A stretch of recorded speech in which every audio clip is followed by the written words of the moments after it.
Bora ver, meu povo, mais um Comente Bíblia para você. Vocês lembram que no último vídeo Paulo estava em Filipos, né? Agora ele vai viajar, vai embora, vai para Macedônia. Na verdade estavam Paulo, Silas, que é o Silvano, Timóteo e Lucas. Lucas vai ficar em Filipos, os outros vão para Tessalônica, ok? O texto vai estar em Atos 17, fica comigo aí.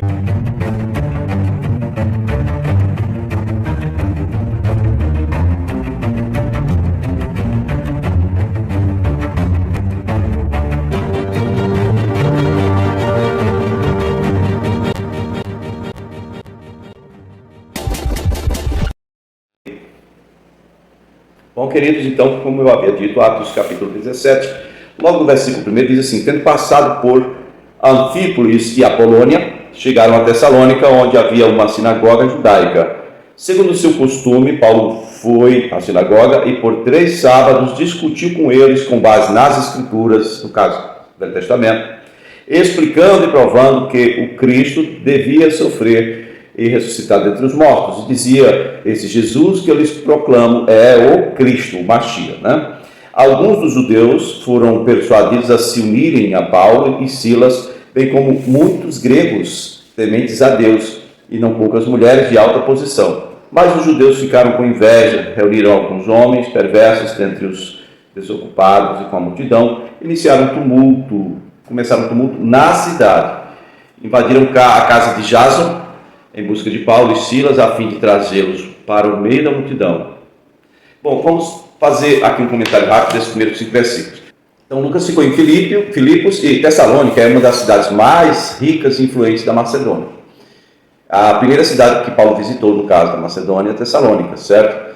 Lá ele ensinou, conseguiu um grupo bom de pessoas influentes, mas houve esse tumulto aí, né? Depois de um tempo, Paulo vai enviar Timóteo lá, novamente, a Tessalônica. Depois Paulo vai escrever 2 cartas, primeira e segunda, aos Tessalonicenses, incentivando eles a permanecerem na fé, animando-os a manter firme a profissão da fé que eles aceitaram. E também a ideia era refutar algumas crenças, inclusive alguma coisa que vinda do judaísmo que estivesse influenciando o pensamento dos irmãos tessalonicenses.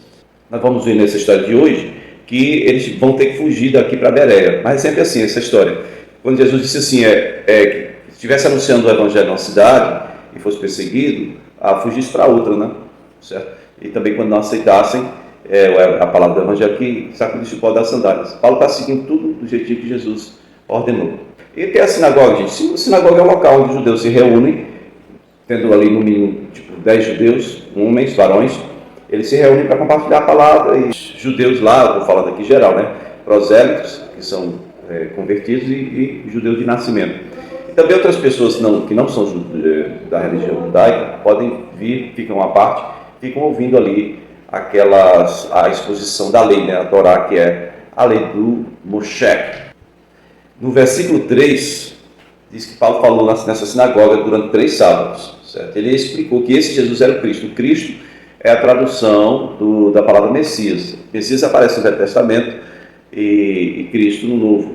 A gente às vezes fala assim, Jesus Cristo. Não, Cristo não era o nome de Jesus. Cristo é o título, tá? No Velho Testamento, Machia, Messias. Jesus, o Cristo. Como também as pessoas misturam muito. João Batista. Batista não era o nome dele. Hoje tem muita gente que coloca o nome do filho de João Batista. Batista é um título, é uma referência, na verdade. Batista, porque ele batizava pessoas, tá? O nome dele é João, ok? Então Paulo tentando provar aqui que Jesus era o Cristo, e aí você vai ver logo no versículo 4, diz que alguns dos judeus foram persuadidos e unidos a Paulo e Silas, bem como muitos gregos tementes a Deus, e não poucas mulheres de alta posição. Mas no versículo 5 diz que os judeus, mais uma vez, isso aí vai acontecer sempre, os judeus ficaram com inveja. E isso acontece desde que Jesus estava pregando na porta do templo. Eles já estavam com inveja porque a multidão seguia Jesus, não queria mais saber deles. Então, é isso, fica com inveja. Quando você fica com inveja, o que você faz? Você tenta derrubar a pessoa que é alvo da sua inveja. Esse foi o primeiro problema que aconteceu no céu, quando Satanás ficou invejoso com relação a Deus e com relação à posição de Deus, a posição que Deus tinha no céu. Ele quis difamar o Senhor. Ele conseguiu um terço dos anjos, né? Ninguém consegue isso sem fazer mentiras e inventar coisas, tá bom? E o pior é que ele estava fazendo isso contra a pessoa mais perfeita, que é a pessoa do próprio Deus. Aqui não, aqui Paulo está enfrentando só alguns judeus que são muito insistentes quanto à questão doutrinária e perseguem ele de cidade em cidade, provocando tumultos, tentando matar Paulo. O objetivo dos judeus aqui, no caso, é parar o evangelho, para que essa religião nova não cresça, tá bom? E agora nós temos dois inimigos, temos os judeus, no caso, inimigo externo, e temos também algumas questões que já foram resolvidas em concílio, porém, a gente sabe que internamente, dentro da igreja, tinha esse pessoal que veio do fariseísmo, né, dos fariseus, e agora é o partido circunciso. Eles também não vão voltar atrás, eles vão insistir com isso até o fim, né? Atos 17, versículo 6. Contudo, não os achando, arrastaram Jason e alguns outros irmãos para diante dos oficiais da cidade e fizeram isso gritando o seguinte: estes homens que têm causado alvoroço por todo o mundo, agora chegaram aqui. E Jason os recebeu em sua casa, versículo 7. Todos eles estão agindo contra os decretos de César, dizendo que existe um outro rei chamado Jesus. Ouvindo isso, a multidão e os oficiais da cidade ficaram agitados. Então receberam de Jason e dos outros a fiança estipulada e os soltaram. Logo que anoiteceu, os irmãos enviaram Paulo e Silas para Bereia. Bom, queridos, vocês estão percebendo aí que a acusação que foi feita, parece que eles não acharam algo para inventar assim, não, eles chegaram aqui perturbando, dizendo que existe outro rei. Ou seja, lá em Jerusalém, as autoridades religiosas também, elas tinham muito poder político. Aí em Tessalônica já é outra coisa, aí tinha que mexer com algo que ofendesse o Império Romano, né, o governo romano. Por isso que eles inventaram essa história de Paulo e Silas dizer que existe outro rei e tal, para ver se isso aí causava, e realmente causou, porque a questão da lealdade, né? Não, outro rei, que história é essa? Então foi essa acusação, e não foi isso que Paulo estava pregando, mas Paulo dizia que Jesus era o Cristo. Então até no mundo não judaico, mundo romano, já se tinha ciência que se falou em Messias, se falou em Cristo, tanto Cristo quanto Messias, esse era um novo rei. Porque Paulo não fala claramente sobre Jesus ser um novo rei, mas ele fala que Jesus é o Cristo. Então não se desassocia a ideia de Cristo com a ideia de um rei. Também foi dito aí que o Jason pagou uma fiança para poder ser liberado. A gente já pensa que tem a ver com o Código Penal e nossas leis hoje, que pagam dinheiro para sair livre. Não, aqui o caso, eu encontrei um comentário teológico aqui que diz que, rapaz, aqui é o seguinte, ele se comprometeu, ele fez tipo assinou um compromisso dizendo que ia se livrar do problema. Que problema? Paulo e Silas, que estavam hospedados na casa dele. Se ele não contornasse esse problema que foi gerado, ele poderia perder a propriedade dele, a casa dele, e até a vida dele. Ele poderia perder, caso ele não resolvesse isso. Teria que mandar Paulo e Silas pegar o beco. Certo, queridos? Mas veja que Paulo e Silas não foram pegos em um sábado, não, né? Eles foram pegos na casa de Jason, não dentro da sinagoga. No versículo 10 diz assim: logo que anoiteceu, os irmãos de Tessalônica enviaram Paulo e Silas para Bereia. Bom, por que Timóteo não foi? Timóteo ficou lá. Chegando ali, eles foram à sinagoga judaica. Todo lugar tem uma sinagoga judaica, né? Bereia.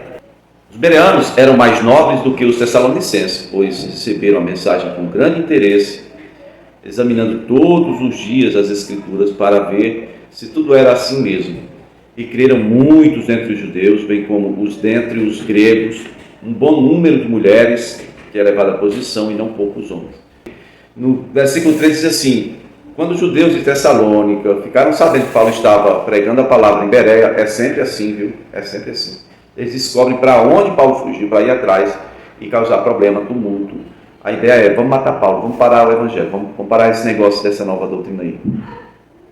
Foram para lá, alvoroçar tudo, né, as multidões. Versículo 14 diz que imediatamente os irmãos de Bereia enviaram Paulo para o litoral, mas Silas e Timóteo permaneceram em Bereia. Pronto, aqui fica claro que se no primeiro momento, quando Paulo e Silas foram para Bereia, Timóteo ficou lá em Tessalônica, agora já em Bereia, os três estavam juntos. Versículo 14 diz que imediatamente os irmãos de onde? De Bereia, enviaram Paulo para o litoral, mas Silas e Timóteo permaneceram em Bereia. Veja bem, no primeiro momento, Paulo sai com Silas, sai de onde? De Tessalônica para Bereia. Depois o Timóteo chega, posteriormente o Timóteo chega. E agora, Paulo sai sozinho, certo? Sai de onde? De Bereia, ele foi para o litoral, nós vamos dizer já para onde é que ele foi, e ficam então em Bereia, Silas e Timóteo, ok? Versículo 15 vai dizer que os homens que foram com Paulo o levaram até Atenas, partindo depois com instruções para que Silas e Timóteo se juntassem a ele tão logo fosse possível. Ou seja, Paulo foi na frente e depois eles iriam. Atenas é uma cidade cheia de edifícios esplêndidos, muitos deuses, né? Era politeísmo lá, foi um centro para a cultura grega, filosófica e também a questão da educação. Os filósofos e educadores estiveram sempre preparados a escutar algo novo. Assim convinha que Paulo fosse ouvido, então eles convidaram Paulo para ir falar com eles no Areópago. Certo? O que é um Areópago? No versículo 16 diz que enquanto esperava por Silas e Timóteo em Atenas, Paulo ficou profundamente indignado ao ver que a cidade estava cheia de ídolos. Por isso discutia na sinagoga com os judeus, Paulo sempre procurando a sinagoga, tá? Sempre. Primeiro judeus, quando eles não querem, vamos para os gentios mesmo. Paulo então estava discutindo com judeus e gregos, bem como na praça principal, todos os dias com aqueles que por ali se encontravam. Ou seja, na sinagoga, geralmente no sábado, e na praça, todos os dias Paulo estava conversando, discutindo ali. Versículo 18 diz que alguns filósofos epicureus e estoicos começaram a discutir com Paulo. Perguntavam: o que está tentando dizer este tagarela? Outros diziam: parece que ele está anunciando deuses estrangeiros, pois Paulo estava pregando as boas novas a respeito de Jesus e da ressurreição. Então levaram a uma reunião no Areópago. O maluquinho aqui, ó, chegou mordendo meu pé. Este maluquinho chegou mordendo meu pé. A gente sabe que, falou em Atenas, gente, Atenas, os epicureus e os estoicos, que foram citados aí, eram filósofos que dominavam a cultura grega, né? Os epicureus acreditavam que procurar a felicidade ou o prazer era a meta primitiva da vida. E em contraste a isso, né, os estoicos concentravam seus pensamentos nos sentimentos e procuravam viver em harmonia com a natureza e a razão, substituindo seus desejos pelo prazer.